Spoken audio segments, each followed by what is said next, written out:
belajar, bertemu lagi bersama saya Kak Bowo. Kali ini kita akan membahas mengenai kalimat simpleks dan kalimat kompleks. Salam belajar. Sebelum kita melanjutkan pembahasan, apabila ada saran maupun pertanyaan, silahkan menulis di kolom komentar. Jangan lupa untuk mengaktifkan notifikasi dan membagikan video ini. Berilah like apabila Anda menyukai video ini. Dan bagi yang belum, silahkan subscribe video ini untuk berlangganan. Kalimat simpleks adalah kalimat yang hanya memiliki satu klausa. Kalimat simpleks adalah kalimat yang hanya memiliki satu klausa. Masih ingat apa itu klausa? Klausa adalah bagian kalimat yang terdiri atas fungsi subjek dan predikat. Contoh kalimat simpleks: ayam bertelur di kandang. Kalimat ayam bertelur di kandang terdiri atas fungsi subjek, predikat, dan keterangan. Berarti kalimat ayam bertelur di kandang hanya memiliki satu klausa. Jadi benar bahwa kalimat ayam bertelur di lantai tepat disebut sebagai kalimat simpleks. Untuk lebih dalam memahami apa itu klausa dan kalimat, kita bisa lihat dengan mengklik pita di sini. Video tentang penjelasan kata, frasa, klausa, dan kalimat. Kalimat simpleks juga sering disebut dengan kalimat tunggal. Kalimat kompleks. Kalimat kompleks adalah kalimat yang memiliki dua atau lebih klausa. Kalimat kompleks juga sering disebut dengan kalimat majemuk. Kalimat kompleks dibagi menjadi dua macam, yaitu kalimat majemuk setara dan kalimat majemuk bertingkat. Mari kita bahas dulu kalimat majemuk setara. Kalimat majemuk setara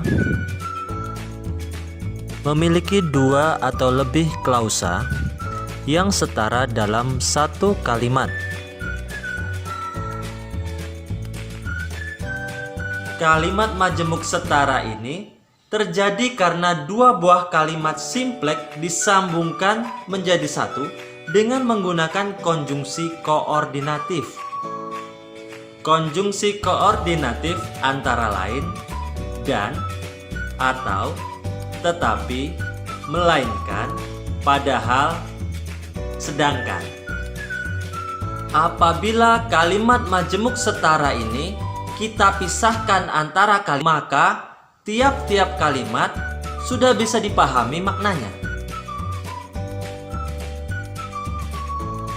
Contoh dari kalimat majemuk setara: Nina dan Emida makan pecel di kantin. Pada kalimat Nina dan Emida makan pecel di kantin menggunakan konjungsi dan. Sekarang kita cari klausanya. Dikatakan di awal bahwa klausa adalah bagian kalimat yang terdiri atas fungsi subjek dan predikat. Maka bila kita melihat kalimat Nina dan Emida makan pecel di kantin, ada berapa klausanya? Klausa yang dapat kita temukan pada kalimat tersebut adalah Nina dan Emida makan. Wow, fakta mengejutkan kalau kita sadari contoh yang saya berikan tadi ternyata hanya mempunyai satu klausa. Bukankah di awal dikatakan bahwa kalimat majemuk harus memiliki sekurang-kurangnya 2 klausa? Sebenarnya kalimat Nina dan Emida makan pecel di kantin memiliki formasi yang lebih panjang, yaitu Nina makan pecel di kantin dan Emida makan pecel di kantin. Nah, sekarang bisakah kita menemukan 2 klausa di kalimat tersebut? Betul. Klausa yang pertama adalah Nina makan pecel. Dan klausa yang kedua adalah Emida makan pecel. Jika konjungsi dan dihilangkan, maka tiap-tiap kalimat yang ada sudah dapat dipahami maknanya. Maka benar, kalimat Nina dan Emida makan pecel di kantin tepat disebut sebagai kalimat majemuk setara. Sekarang kita bahas mengenai kalimat majemuk yang kedua, yaitu kalimat majemuk bertingkat. Kalimat majemuk bertingkat memiliki klausa ganda yang tidak sama di bawah fungsi utama suatu kalimat. Kalimat majemuk bertingkat ini terjadi karena 2 buah kalimat simpleks disambungkan menjadi satu dengan menggunakan konjungsi subordinatif.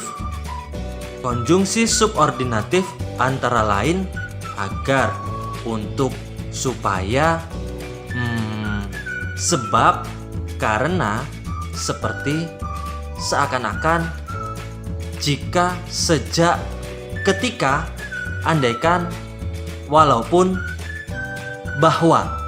Ya. Kalimat pertama di depan konjungsi subordinatif disebut dengan induk kalimat.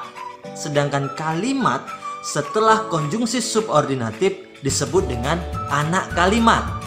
Kalau kita boleh membandingkan, kalimat majemuk bertingkat itu seumpama lembaga sekolah terhadap organisasi OSIS.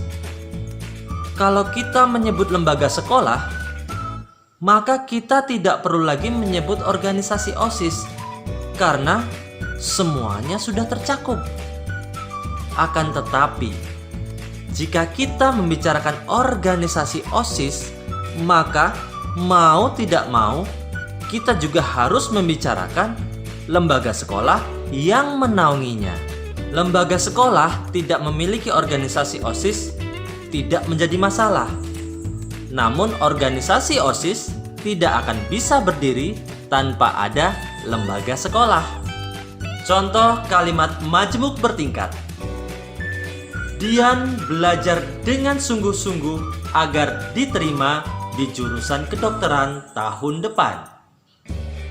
Kalimat sebelum konjungsi subordinatif agar berbunyi Dian belajar dengan sungguh-sungguh. Kalimat ini adalah induk kalimat. Tanpa melanjutkan kalimat setelahnya pun, kalimat ini sudah bisa kita pahami dengan jelas. Kalimat setelah konjungsi subordinatif agar berbunyi diterima di jurusan kedokteran tahun depan. Kalimat ini adalah anak kalimat.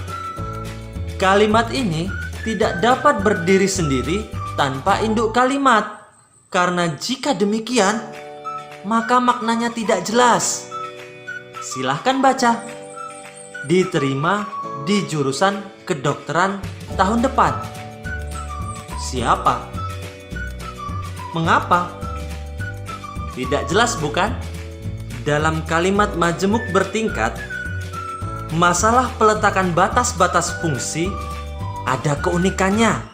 Penetapan batas fungsi kalimat majemuk bertingkat harus dilihat dari sudut pandang dua hal, yaitu sudut pandang induk kalimat dan sudut pandang anak kalimat.